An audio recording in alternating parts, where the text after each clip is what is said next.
তো হ্যালো বন্ধুরা, আমার নতুন আবার একটা ভিডিওতে তোমাদেরকে জানাই স্বাগত। আজকে আমি খুব ব্যস্ত ছিলাম। প্রথমে সকাল সকাল উঠে প্রথমে নিজের রুমটা ক্লিন করে নিয়েছিলাম। তারপরে চলে গেছিলাম সকাল সকাল পাঁপড় ভাজতে।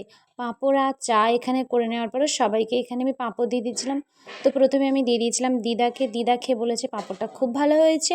তো তোমরা তো সবাই শুনতেই পেলে। তো তারপরে ভেজেছিলাম পকোড়া। এখানে বাঁধাকপি, পেঁয়াজ, লঙ্কা কুচি, লবণ টবণ দিয়ে ভালো করে এখানে লাল লাল করে পকোড়া ভেজে নিয়েছিলাম।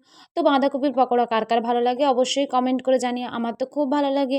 এটা আমরা মুড়ি দিয়ে খেয়েছিলাম। তো কথা বলতে বলতে এখানে আমার অনেকগুলোই পকোড়া ভাজা হয়ে গেছিলো। একদম লাল লাল করে ভেজে নিয়েছিলাম। তারপরে কিন্তু আমি চলে গেছিলাম দুপুরে রান্না করতে। তো দুপুরে এখানে চিকেন আজকে রান্না হয়েছিল। চিকেন কার কার প্রিয় অবশ্যই জানিও। তো তো এখানে অনেকটা পরিমাণে মেটে আনা হয়েছিল। তো এখানে এপাশে আমি করে রেখেছিলাম মশলা। এখানে রসুন ছাড়ানো ছিল, লঙ্কা ছাড়ানো ছিল, এখানে অনেক পেঁয়াজ ছাড়ানো ছিল। তো কথা বলতে বলতে আমার এখানে একদম চিকেন কষা তৈরি করে নিয়েছি। তো আগের ক্লিপগুলো তোমাদেরকে দিতে পারছি না, কারণ ভিডিওটা অনেকটাই বড় হয়ে যাবে। তো চিকেন কষা কার কার প্রিয় অবশ্যই কমেন্ট করে জানিও।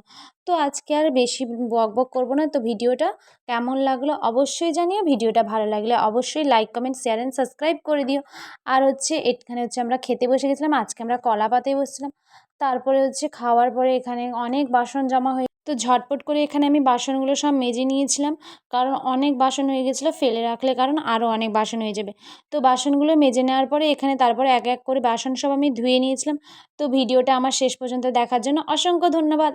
আর আমার চ্যানেলটাকে গাইস তাড়াতাড়ি 4K করে দাও।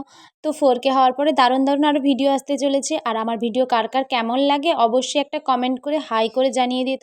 তো টাটা, আজকে ছিল এই পর্যন্ত। আজকে আমি খুব ব্যস্ত ছিলাম, তো দেখতেই তো পেলে। তো এইভাবেই তোমাদের সাথে ভিডিওগুলো শেয়ার করব। তো টাটা। কথা বলতে বলতে এখানে আমার কিন্তু সব বাসনগুলো এক এক করে ধোয়া হয়ে গেছে। তো টাটা গাইস।